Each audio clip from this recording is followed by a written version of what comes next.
sa'yo, dinggin ang dalangin at pagsamo ng bayan mo. Viva Pong Jesus Nazareno.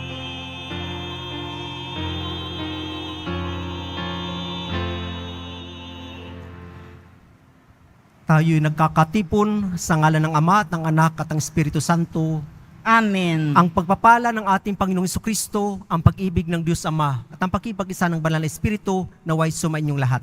At sumaiyo rin. Maligayang pagdalo sa ating banal na pagdiriwang, mga kapatid, at kasama ng ating mga intensyon sa misang ito, alalahanin din natin ang mga humiling ng ating panalangin, lalong-lalo na ang mga may sakit, mga may edad, at ang intensyon para sa misang ito. Atin ngayong handa ating sarili para sa ating banal na pagdiriwang. Inaamin ko sa makapangyarihang Diyos At sa inyo, mga kapatid, na lubha kong nagkasala sa isip, salita at sa gawa, at sa aking pagkukulang. Kaya sinasamo ko sa mahal na Birheng Maria, sa lahat ng mga anghel at mga banal, at sa inyo, mga kapatid, na ako'y panalangin sa Panginoong ating Diyos. Kaawaan tayo ng makapangyarihang Diyos, patawarin tayo sa ating makasalanan, at patnubayan tayo sa buhay na walang hanggan. Amen. Panginoon, kaawaan mo kami. Panginoon, kaawaan mo kami. Kristo, kaawaan mo kami. Kristo, kaawaan mo kami. Panginoon, kaawaan mo kami. Panginoon, kaawaan mo kami.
Manalangin tayo.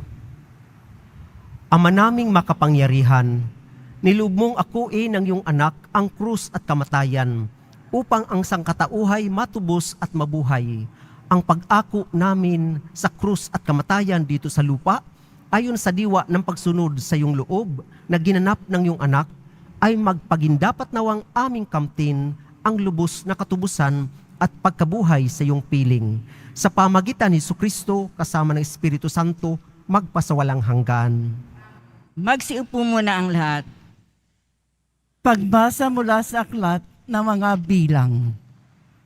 Noong mga araw na iyon, nainip ang mga tao sa pasikot-sikot na paglalakbay. Nagreklamo sila kay Moises. Inialis mo ba kami sa Ehipto para patayin sa ilang na ito? Wala kaming makain ni mainom. Sawa na kami sa walang kwentang pagkain ito. Dahil dito, sila'y pinadalhan ng Panginoon na makamandag na ahas, at sinumang matuka nito ay namamatay. Kaya lumapit sila kay Moises.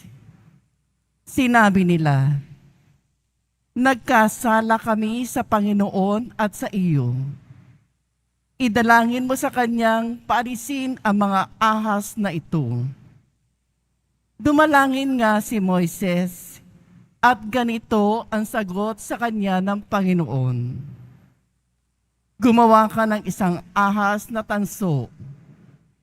Idigay mo iyon sa dulo ng isang tikin, at sinumang natuklaw ng ahas na tumingin doon ay hindi mamamatay." Gayon nga ang ginawa ni Moises. Mula noon, lahat ng matuklaw ng ahas, ngunit tumingin sa ahas na tanso, ay hindi namamatay. Ang salita ng Diyos. Salamat sa Diyos. Hindi nila malilimot ang dakilang gawa ng Diyos. Hindi nila malilimot ang dakilang gawa ng Diyos. Kaya ngayon ay makinig sa turo ko, mga anak. Inyong dinggit o linigin, salita kong binibigkas. Itong aking sasabihin ay bagay na talinghaga. Nangyari pa noong una, kaya ito'y mahiwaga. Hindi nila malilimot ang dakilang gawa ng Diyos. Datapwat noong sila'y lilipulin na ng Diyos. Nagsisi ang karamihat, sa Kanya ay nagbalik loob. Noon nila nagunitang ang sanggalang nila'y ang Diyos. Ang kataas-taasang Diyos ay kanilang manunubos. Hindi nila malilimot ang dakilang gawa ng Diyos. Kaya't siya ay pinuri ng papuring hindi tapat. Patkat siya oy pakunwarit, balat kayong matatawag. Sa kanilang mga puso nagahari kataksilan. Hindi sila nagtatapat sa ginawa niyang tipan. Hindi nila malilimot ang dakilang gawa ng Diyos. Gayunpaman palibhasay, Diyos siyang mahabagin. Ang masamang gawa nila'y pinatawad niyang tambing. Dahilan sa pag-ibig niya'y hindi sila wawasakin. Kung siya may nagagalit, ito'y kanyang pinipigil. Hindi nila malilimot ang dakilang gawa ng Diyos.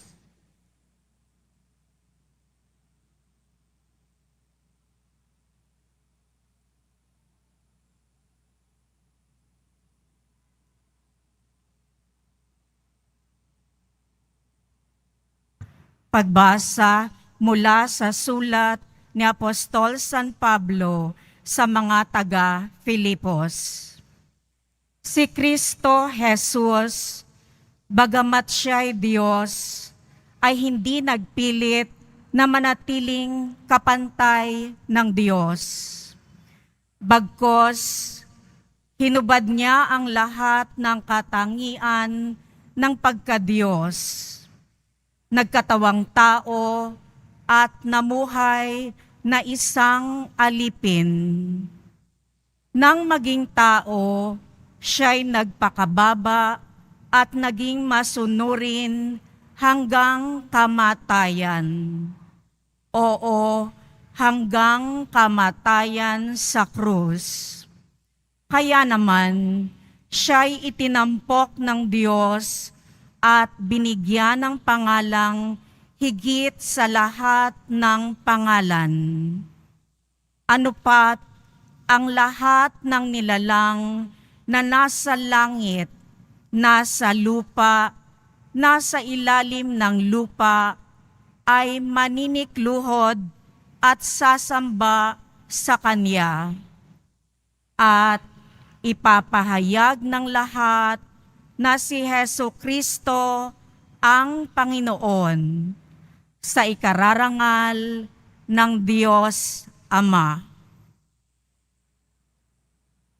Ang salita ng Diyos. Salamat sa Diyos. Magsitayo na po ang lahat.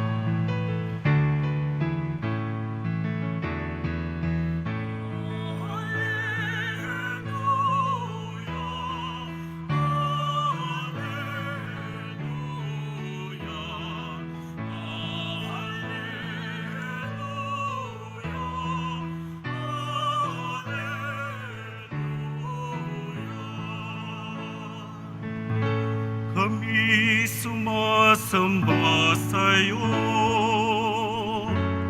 at gumagalang sa krus mo, nakaligtasan ng mundo.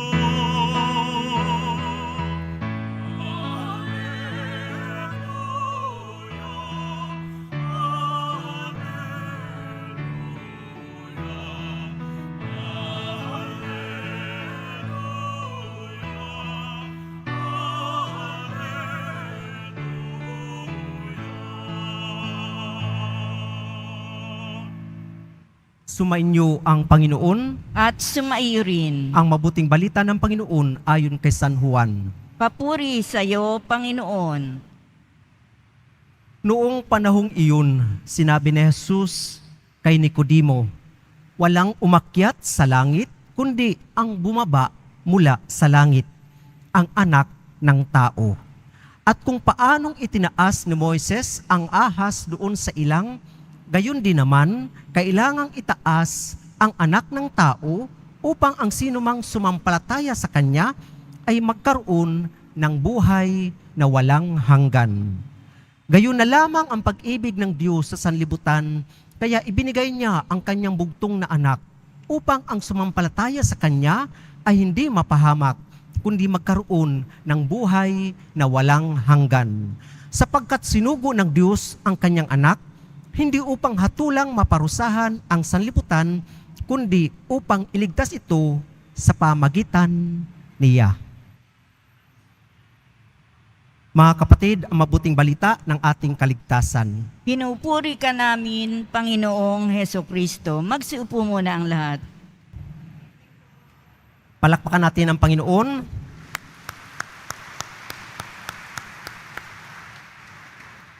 Ako po si Father Alex Bitualia, SBD, ang Parish Priest ng St. Jude National Shrine. Dahil po 14 streets ang sarado papunta dito, from St. Jude, naglakad po ako. Pagdating ko rito, mahaba na yung balbas ko. Hindi ho, joke lang po yun. Sige po, meron akong props sa inyo. Ito po, diary o agenda. Pero noon, ito po ay taon 1988. So ilang taon na? 36 years ago. So 36 years ago. Ako po ay nagtapos ng high school 1985. Nakapasok po ako sa seminaryo ng Christ the King 1989. So for 4 years, I was out of school. 4 na taon. Para sa akin, imposible na makapasok ng seminaryo. Ito po, ang entry ko dito ay January 23, 1988. Gusto niyong basahin ko? Huwag na. Gusto niyong basahin ko? Sige ho, makimarites kayo. On this date, nang bilhin kita sa National Bookstore, nagulat ako. Nagulat ako sa presyo mo. Tansya ko kasi, more or less than 20 pesos ka lang. So that was 1988. Pero binili pa rin kita dahil gusto ko rin naman magkaroon ng kahingahan ng niluloob. Alam mo, ngayon, medyo nahihiya pa akong ipagtapat sa iyo ang magbalakin ko sa buhay. Pero ano pa ang halaga ng pagiging magkaibigan natin kung hindi ko ito sasabihin sa iyo? May tiwala naman ako sa iyo. Sa oras na ito, parang nakokornihan ako. Lalaki kasi, may padayari-dayari pa. Ang corny, no? Pero alam ko, nasa simula lang ito. Kapag lumao na siguro, masasanay na rin ako at masasabi ko lahat-lahat ang niluloob ko. Alam mo, gusto kong maglingkod sa kapwa ko, sa bayan, at sa kanya. Pero ano ang magagawa ko? Mahirap lang kami. Ang sarili ko na hindi ko madamitan kung hindi ako nakapagtrabaho. Pero hindi ako dapat mawalan ng pag-asa. Sana matulungan ako ni Lord na makapag-adjust kahit paano sa dami ng kasalanan ko. 1988, akala ko imposible na makapasok sa seminaryo. Pero ngayon po, I will be celebrating my silver anniversary as a priest. Amen? God is good all the time. God is good all the time. Mabuti ang Diyos dahil siya'y mabuti. Gusto naming makita si Jesus. Si Jesus, makikita natin sa pananalangin natin, sa mga sakramento, sa bawat pagdalaw natin sa simbahan. 1988, madalas po ako dito sa Quiapo Church tuwing Biyernes. Alam ko po ang maglakad mula dito hanggang Malate, kasi taga Malate po ako. Sa ibang araw, nagsisimba sa Malate Church, Santa Cruz, Baclaran, naghahanap.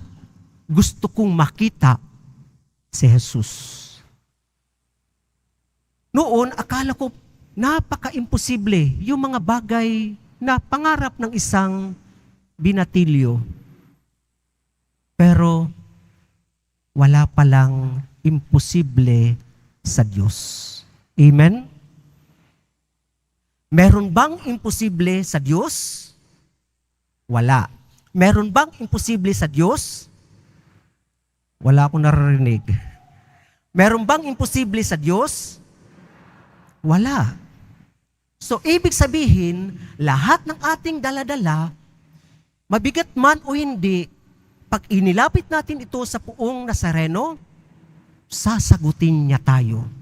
Dito po sa unang pagbasa natin, mula po sa Lumang Tipan, sa Aklat ng mga Bilang.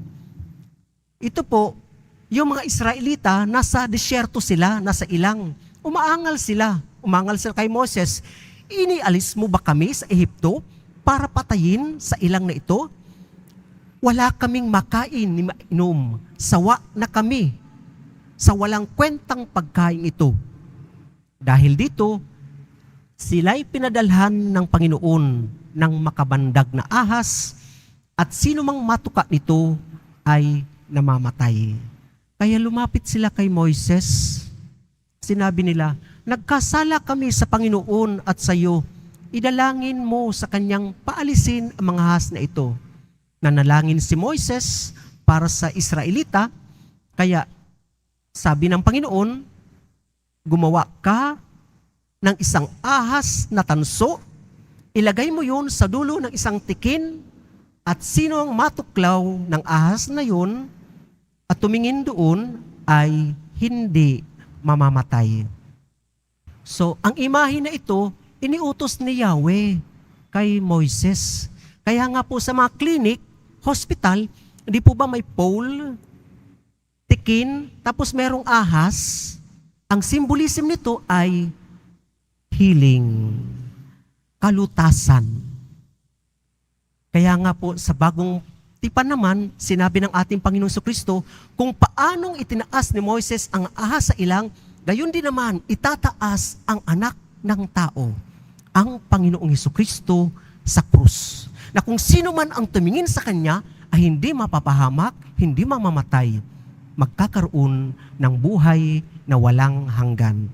Gayon na lamang ang pag-ibig ng Diyos sa sanlibutan. Kaya niya ipinadala ang kanyang bugtong na anak, na kung sino man ang sumampalataya sa Kanya ay hindi mapapahamak, kundi magkakaroon ng buhay na walang hanggan. Mabuti ang Diyos dahil Siya'y mabuti. Ngayon ang tanong, anong ahas ang tumuklaw sa atin? Pagmamataas ba? Kasalanan, tukso, o anumang nagpapahirap sa atin, kawalan ng pag-asa. Pero sabi ko nga kanina at sinasabi ng simbahan, meron bang imposible sa Diyos? Meron ba? Mahina ang sagot. Meron bang imposible sa Diyos? Meron bang imposible sa Diyos? Wala po. So, ibig sabihin, kung lahat posible sa Diyos, ang ating idudulog sa Kanya ay magkakaroon ng kalutasan. Amen? Hindi po dahil ako ay ang parish priest ng St. Jude National Shrine, kaya ko sinasabi ito.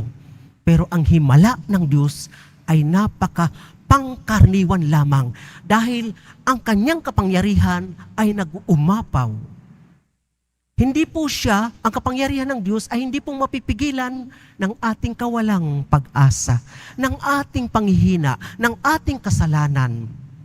Ano ba ang nagpapahirap sa atin? Yung ating sariling kahinaan? Lumapit tayo sa Poong Nazareno.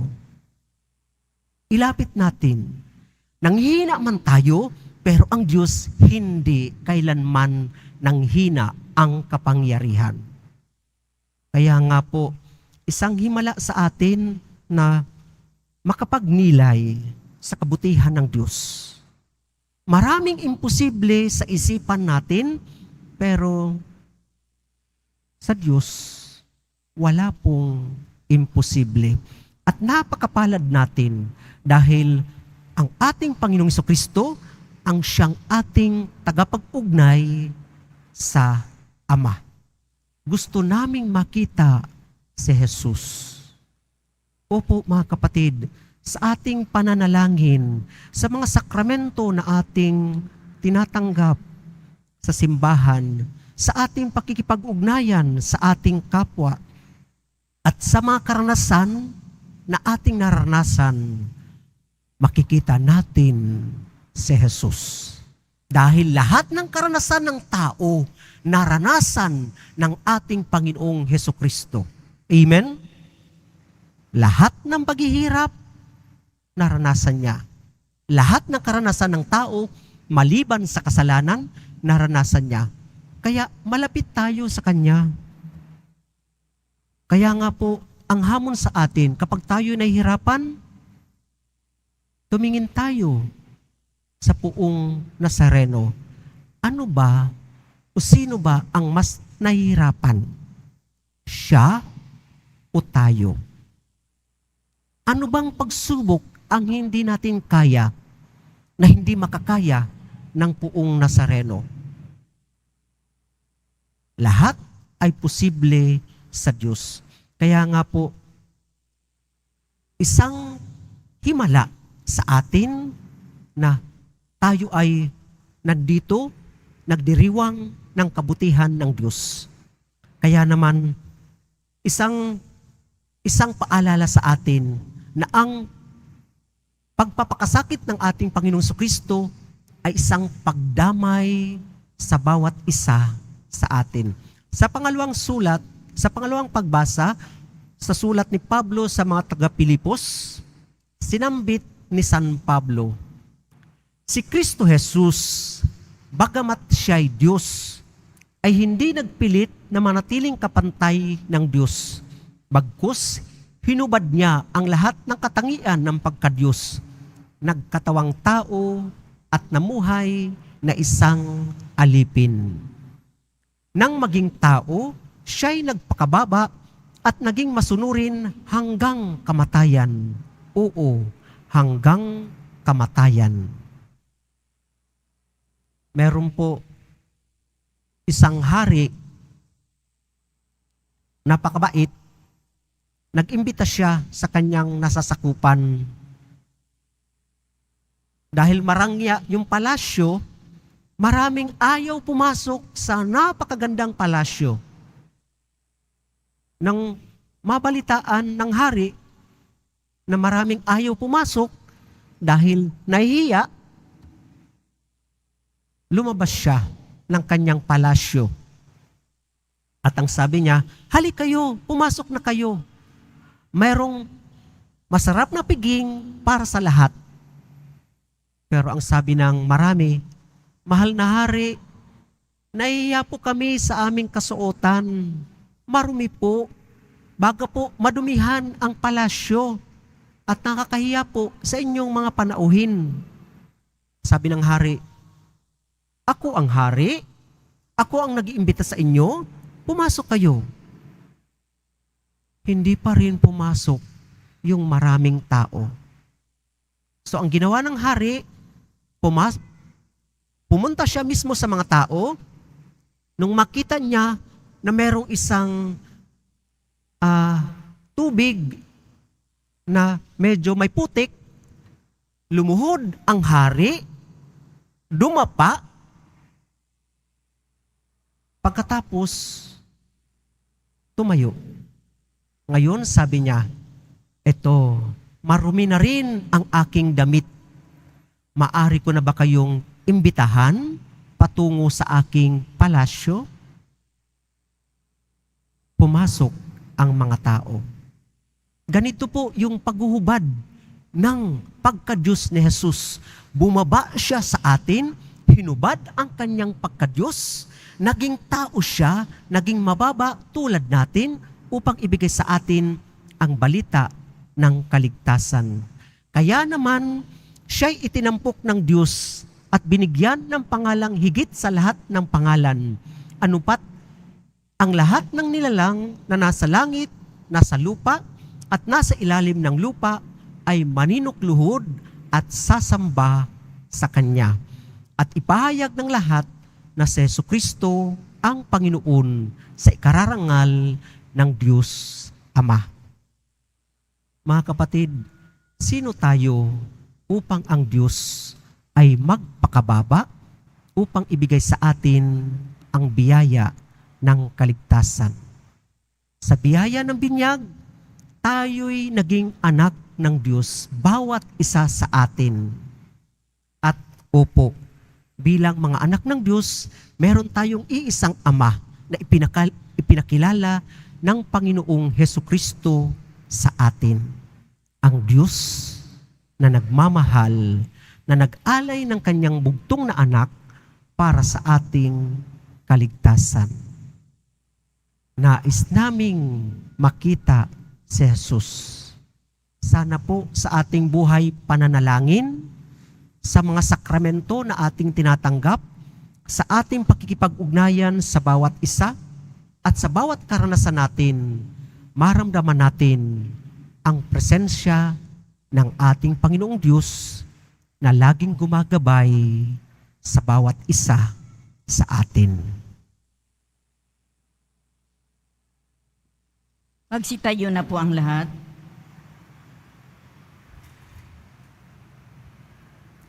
Sumasampalataya ako sa Diyos amang makapangyarihan sa lahat, na may gawa ng langit at lupa.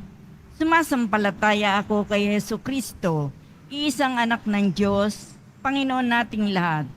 Nagkatawang tao siya lalang ng Espiritu Santo, pinanganak ni Santa Mariang Birhen, pinagpakasakit ni Poncio Pilato, pinako sa krus, namatay, inilibing, nanaog sa kinaroroonan ng mga yumao, nang may ikatlong araw na buhay na maguli, umakyat sa langit, naluluklok sa kanan ng Diyos amang makapangyarihan sa lahat. Doon magmumula paririto at huhukom sa nangabubuhay at nangamatay na tao. Sumasampalataya naman ako sa Diyos Espiritu Santo, sa banal na simbahang katolika, sa kasamahan ng mga banal, sa kapatawaran ng mga kasalanan, sa pagkabuhay na muli ng matay na tao, at sa buhay na walang hanggan. Amen. Mga minamahal kong mga kapatid, idulog natin sa mahal na poong Jesus Nazareno ang ating mga kahilingan, taglay ang matibay na pananampalataya sa kanyang pagkadiyos, ang tapat na pag-asa sa kanyang kapangyarihan, at ang maningas na pag-ibig sa kanyang puso. Mahal na poong Jesus Nazareno, kaawaan mo kami. Mahal na poong Jesus Nazareno, kaawaan mo kami. Upang ang Eukaristiya na ating tinatanggap sa komunyon at inihahandog sa misa bilang alaala ng mga hirap ng mananakop ay magdulot sa atin ng wagas na pagmamahal sa Diyos at sa kapwa. Manalangin tayo. Mahal na poong Jesus Nazareno, kaawaan mo kami. Upang ang panalangin ni Jesus Nazareno sa halamanan ng Getsemani na dito'y pinawisan siya ng dugo ay maghasik sa atin ng pagkahilig sa panalangin na siyang mabisang lunas sa lahat ng karamdaman na ng tao. Manalangin tayo. Mahal na poong Jesus Nazareno, kaawaan mo kami. Upang ang kanyang koronang tinig, damit na purpura at krus, ay magpaalala sa atin na ang kanyang mga aral at simulain bilang hari ng sanlibutan ay dapat maghari sa ating isipan, angkan at lipunan. Manalangin tayo. Mahal na poong Jesus Nazareno, kaawaan mo kami. Upang sa bisa ng kanyang pagpapasan ng krus sa mga lansangan sa Jerusalem, ay matuto tayong makiramay at makihati sa mga kahirapan at tiisin ng kapwa. Manalangin tayo. Mahal na poong Jesus Nazareno, kaawaan mo kami. Upang tulungan tayo ng mahal na Birhen, ina ng hapis, na maging tunay na larawan ng kanyang anak sa isip, wika at gawa, nang sa gayon ay makamit ang ating kahilingan sa poong Jesus Nazareno. Manalangin tayo. Mahal na poong Jesus Nazareno, kaawaan mo kami. Ama naming mapagmahal, nahayag sa salita, gawa, buhay at kamatayan ng iyong anak na ang Diyos ay pag-ibig. Maipahayag dinawa namin ang katotohanan ito sa pamagitan ni Jesus Nazareno, Panginoon namin magpasawalang hanggan. Amen. Magsiupo muna ang lahat.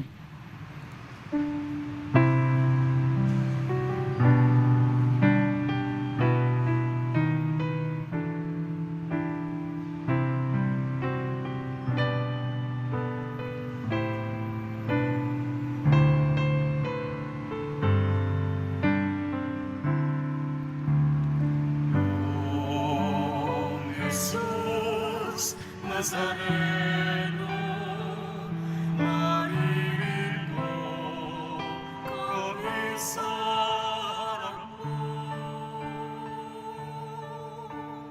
Alagad tinapay, alay namin sa'yo, mula sa tangkay ng ubas at butil ng trigo, upang maging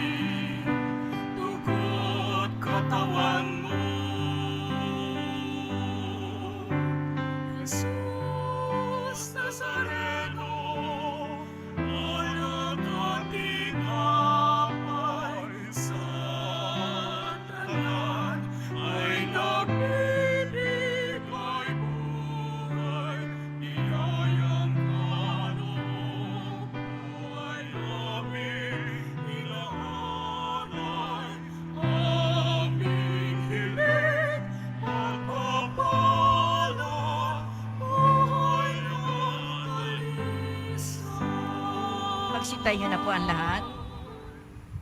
Manalangin kayo mga kapatid upang itong ating paghahain ay kalugdan ng Diyos ang mga makapangyarihan sa lahat. Tanggapin nawa ng Panginoon itong paghahain sa iyong mga kamay, sa kapurihan niya at karangalan, sa ating kapakinabangan at sa buong sambayanan niyang banal. Manalangin tayo. Ama naming lumikha, sa ikapagpapatawad ng mga kasalanan, maganap nawa ang paghahain ito na sa dambana ng krus ay siyang pumawi sa kasalanan ng buong mundo. Sa pamagitan ni Jesucristo kasama ng Espiritu Santo, magpasawalang hanggan. Amen. Sumainyo ang Panginoon, At sumayo rin. itaas sa Diyos ang inyong puso at diwa. Tinaas na namin sa Panginoon. Pasalamatan natin ang Panginoong ating Diyos. Marapat na siya ay pasalamatan. Ama naming makapangyarihan, tuning marapat na ikaw ay aming pasalamatan, yung ipinasyang sa kahoy na krus, ang sangkatauhay tubusin ni Jesus. Sa punong kahoy, nagkapuwang ang kamatayan. Sa kahoy na krus, itinanghal ang pagkabuhay. Sa punong kahoy, nanaig ang sumuway sa iyo. Sa kahoy na krus, siya'y nadaig ng masunuring anak mo. Kaya kaisa ng mga anghel na nagsisiawat ng papuri sa iyo nang walang humpay sa kalangitan, kami nagbubunyi sa iyong kadakilaan.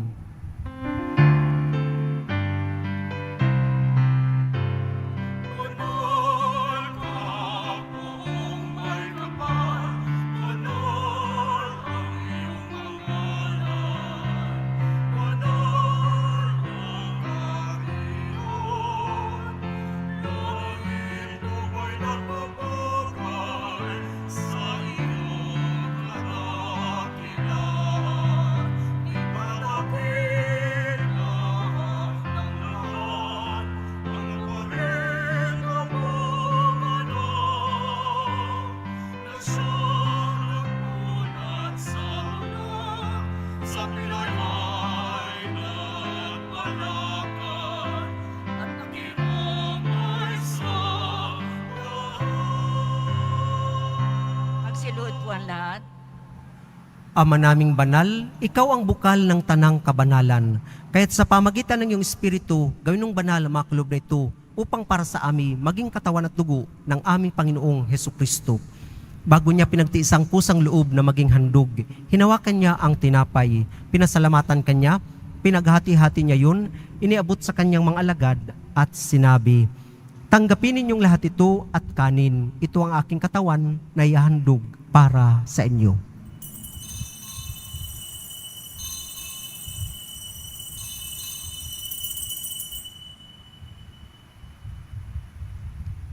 Gayon din naman, nung matapos ang hapunan, hinawakan niya ang kalis, muli kanyang pinasalamatan.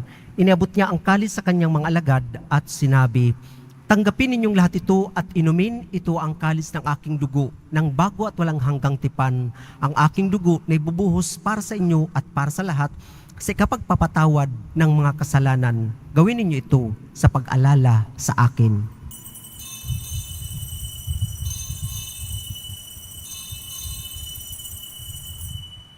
Magsitayo na po ang lahat. Ipagbunyi natin ang misteryo ng ating pananampalataya.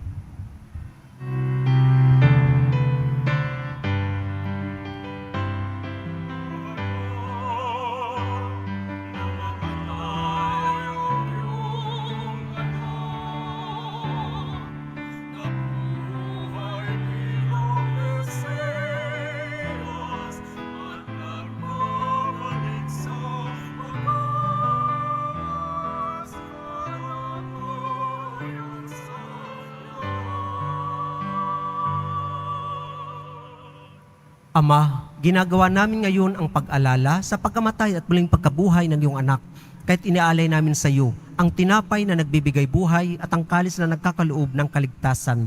Kami nagpapasalamat dahil kami yung minarapat na tumayo sa harap mo para maglingkod sa iyo. Sinasamo namin kami magsasalo-salo sa katawan at dugo ni Kristo ay mabuklod sa pagkakaisa sa pamagitan ng Espiritu Santo. Ama, lingapin mong simbahang laganap sa buong daigdig. Puspusin mo kami sa pag-ibig, kaisa ni Francisco na aming Papa, at ni Jose na aming Obispo at ng Tanang Kaparian. Alalahanin mo rin ang mga kapatid naming nahimlay na may pag-asang sila muling mabubuhay, gayon din ang lahat ng mga pumanaw. Kaawaan mo sila at patuloyin sa iyong kaliwanagan. Kaawaan mo at pagindapatin kaming lahat na makasalo sa iyong buhay na walang wakas.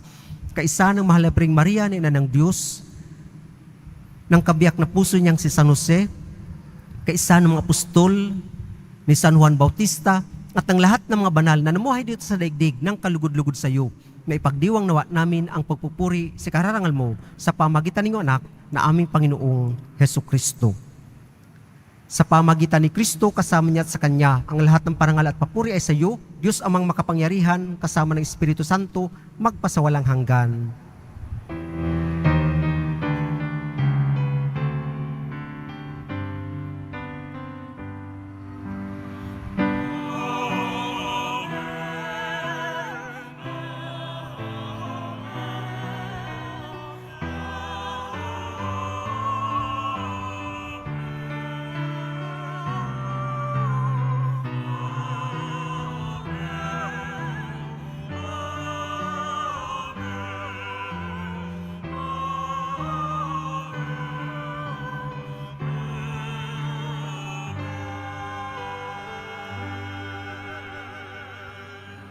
Sa pamagitan ng binyag, tayo'y naging mga anak ng Diyos.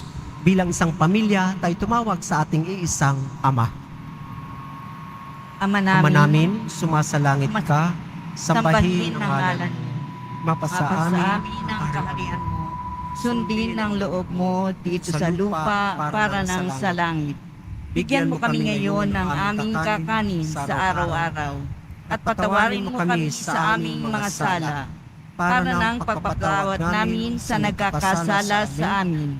At huwag mo kaming ipahintulot sa tukso, at yadya mo kami sa lahat ng masama. Amen. Hinihiling namin kami adya sa lahat ng masama, pagkalooban ng kapayapaan araw-araw, iligtas sa kasalanan at ilayo sa lahat ng kapahamakan, samantalang aming pinananabikan ang dakilang araw ng pagpapahayag ng tagapagligtas naming Hesus Kristo.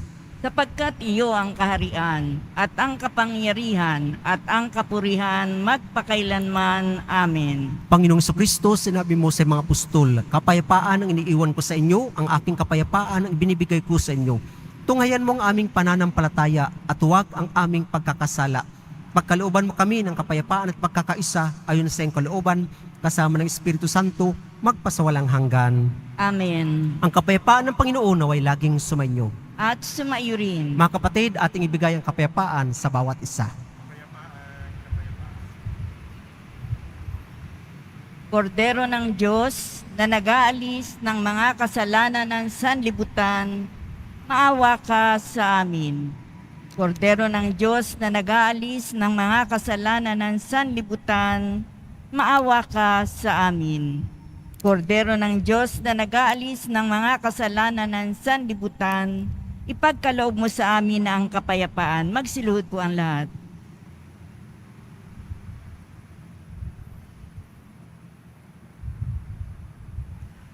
Mga kapatid, narito ang ating Panginoong Jesucristo, ang anak ng Diyos na nagkatawang tao, nag-alay ng kanyang buhay para sa bawat isa sa atin.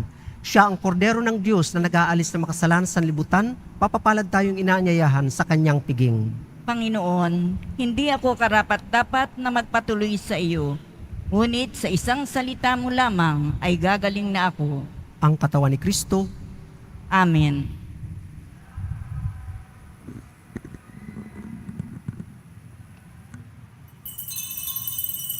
Para sa lahat ng tatanggap ng banal na komunyon, sasagot po tayo ng amen pagkasabi ng paryo ng lay minister ng katawan ni Kristo at isubo agad sa bibig bago umalis sa harapan ng paryo o lay minister. Sumunod po tayo. Maraming salamat po.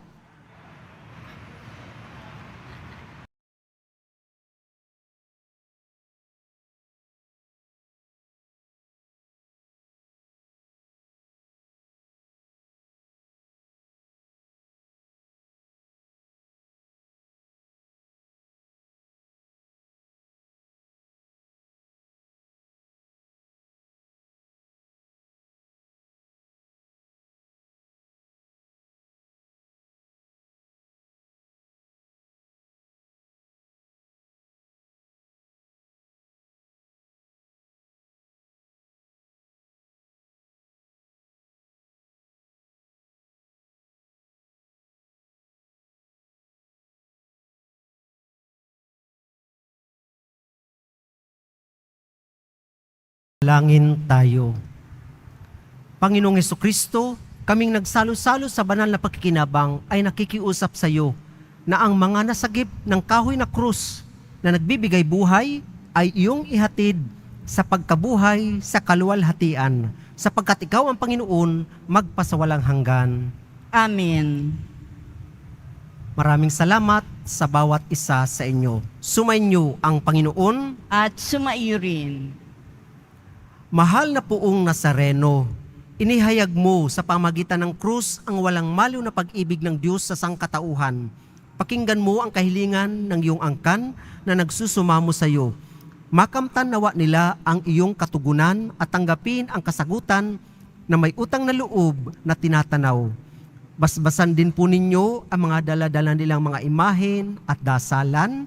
Sa pamagitan ng bendisyon na ito, naway maalala nila ang mga pangako nila noon sa binyag, na ikaw ang kanilang ibigin at paglilingkuran bilang Panginoon magpasawalang hanggan. Amen. At sumainyo ang pagpapala na makapangyarihan at dakilang Diyos, Ama, Anak, at Espiritu Santo. Amen. Tapos ng ating banal na pagdiriwang, humayo kayo tipahayag ang pag-ibig ng Diyos.